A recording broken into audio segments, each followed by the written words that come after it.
Kelly Ann here. We're going to talk today about garlic and what kind of garlic you use for what. So if you're a chef, you can keep scrolling. Obviously, I don't need to teach you something, but please, if you'd like to interact, I'd love to have you on the page and take a look at other videos that I do.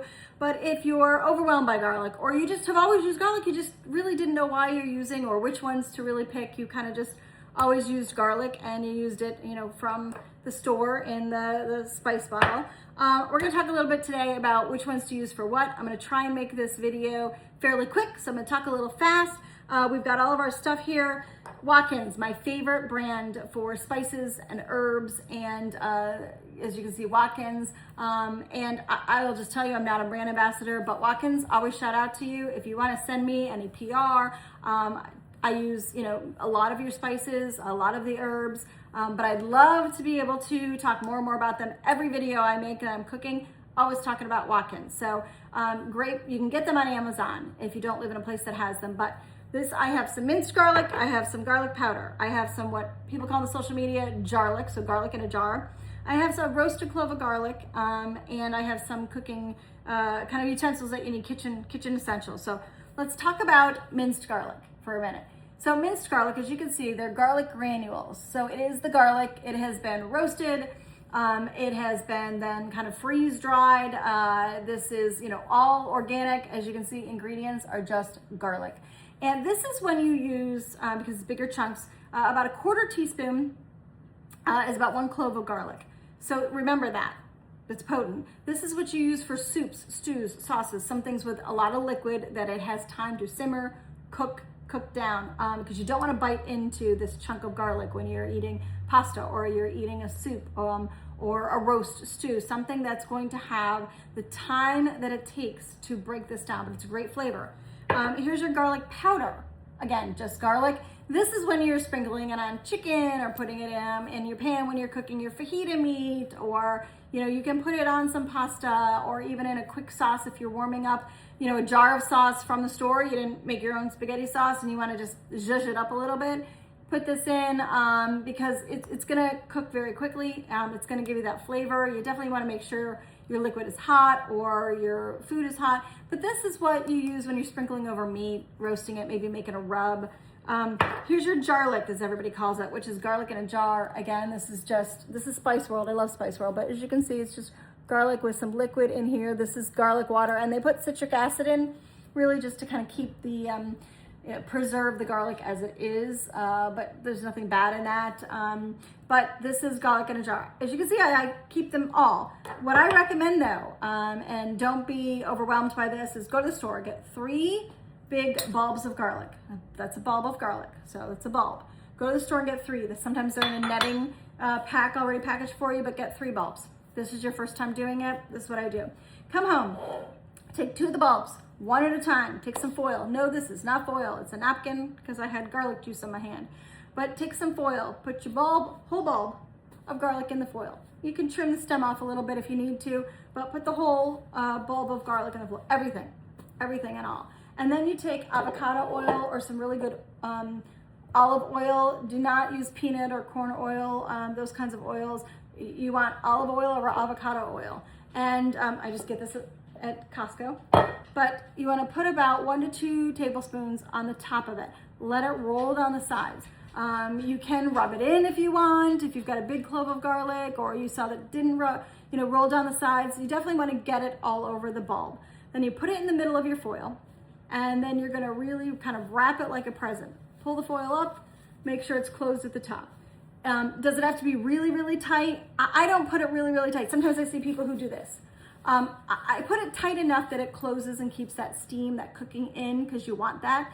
But I don't put it really, really tight because then the oils and things when it's cooking and it kind of reduces a little bit, they need room. So you're gonna take 2 cloves, you're gonna have 2 lovely purses of roasted garlic, pop them in the oven, Google and find out what's your best temperature, 350, 375, 400, depending on your elevation, depending on your type of oven. Put them in a roasting pan. Some people just pop them right on the rack. I don't, in case there's a hole in the oil, or in the foil. And then you get oil all over your oven. So I don't do that, but you've got 2 cloves, that's what you do with them. Or sorry, 2 bulbs, that's what you did with them. The other bulb that you've got, you just kind of trim the stem back a little bit, you're gonna open it up. You're gonna take every single clove out of that bulb, and then you're going to propagate them. So you're gonna put them in some water so that the bottom will start to grow pretty little roots. And again, you can Google how to do that. It's not hard at all.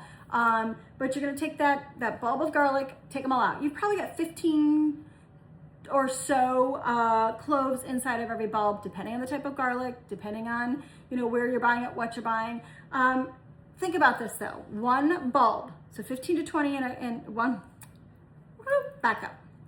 One bulb of garlic has about 15 or so cloves of garlic. If you're gonna take those 15 cloves, you're gonna propagate them all in water. They're gonna grow their little roots. They're gonna start to grow a green stem. Then you're gonna take them and you're gonna go outside and you're gonna plant them. Do you need to plant them outside? Yes. Here's why. They need the cold. It takes about 9 months or so, depending on where you are, depending on the type of garlic that you buy. So don't quote me and say, she said 9 months. Take a look at it, see what it is. If you're buying it from the grocery store and you're gonna propagate it, plan 9 months.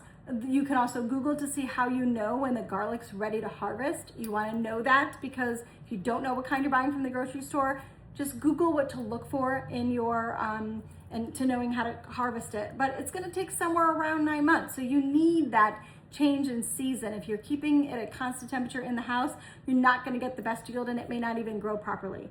So once you've got your little roots and you've got your green stem that's starting to grow, take it outside. You've got your 15 plus cloves that you got out of one of the bulbs. You're gonna plant them outside. Plant them in a planter, in a 10-gallon bucket, outside in a raised bed. I've seen people plant them in flower boxes. I've seen, don't want to do it in a gutter. Some people plant strawberries in a gutter. You don't want to do that because you need a little bit more for the roots. You can take a laundry basket, line it with burlap or fabric for planting. Put some soil in it and do that and let it sit out on your porch, on your deck. You want to make sure that you do protect it a little bit because you're going to have the seasons where you are. So you want to make sure it's good draining, but as if it was in the ground if you don't have a place to put it. The other recommendation I would have for you is if you have a backyard in any way, shape, or form, small, even little patio, maybe you live in the city, you have a tiny little thing, you can plant them in the ground. You don't need a lot of space. They do not expand.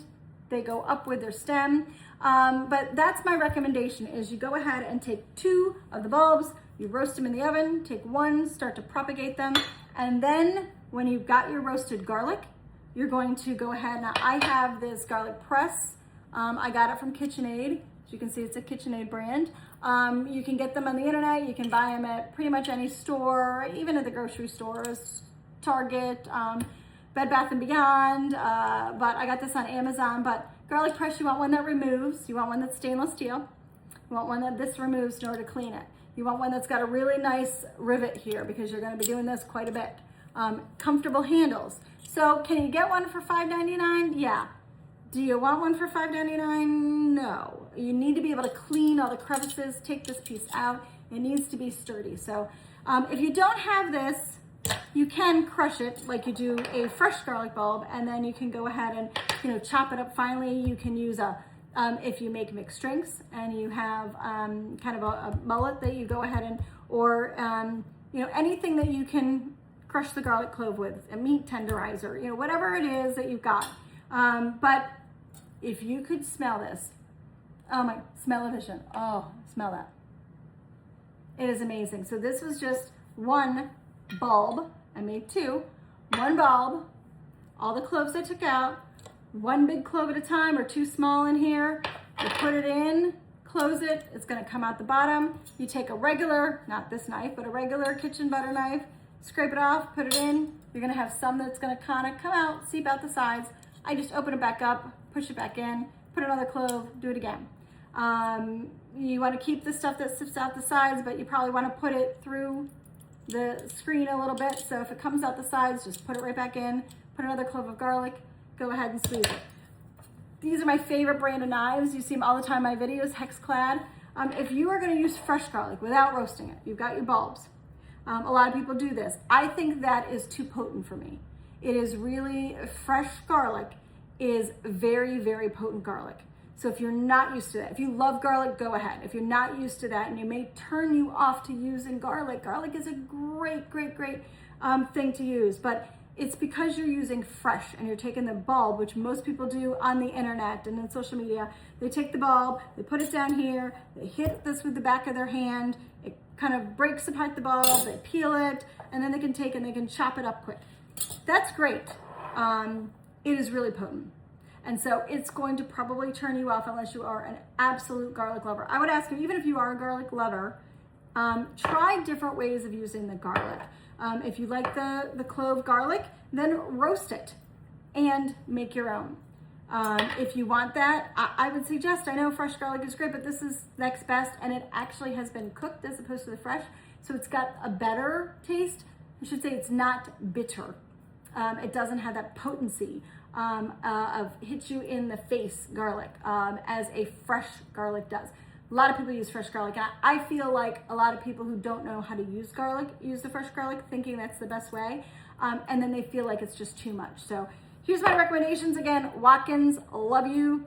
Hexclad, always talking about Hexclad. Shout out to both. Feel free to connect with me and send some PR. But minced garlic, soup, stews, sauces, take time, simmer, cook down.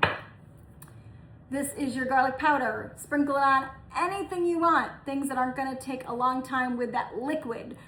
This is such a great spice. Always should have garlic in your fridge. If you're not gonna use it a lot, some people have the big ones because they use them a ton.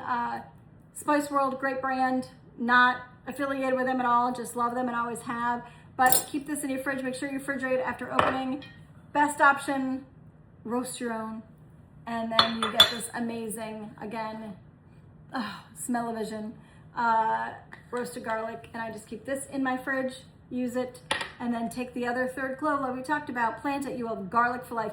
Once you do that first planting, Google, search a little bit, and find out, I say Google, but look on the internet, whatever browser you use, whatever platform you use for searching, and see which, how to roast it with your oven and what your temperature is. If you're not sure, put it in at 375, put it in at 400, watch it, see the first time. But I would tell you, this is garlic, this is how to use them.